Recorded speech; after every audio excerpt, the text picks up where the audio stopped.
இதை காட்டு.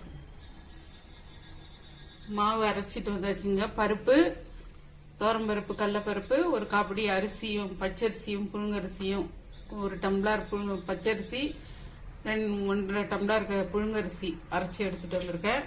அதுலேயே துவரம்பருப்பும் கடலப்பருப்பும் 1.5 டம்ளர் போட்டு அரைச்சி எடுத்துட்டு வந்திருக்கேன். பாருங்க, கருவேப்பிலை கட் பண்ணி வச்சிருக்கேன். கருவேப்பிலையை போட்டுக்கலாம்.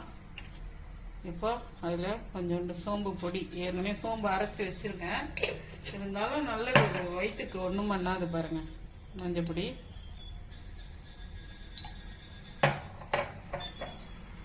கொஞ்சமா மிளகாய் பொடி,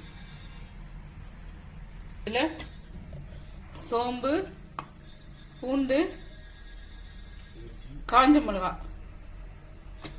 7-8 காஞ்ச மிளகா நல்லா இந்த மாதிரி குறை குறைன்னு பவுடரா அரைக்க முடிஞ்சாலும் அரைச்சிக்கலாம். இது கொஞ்சம் மழை நாளா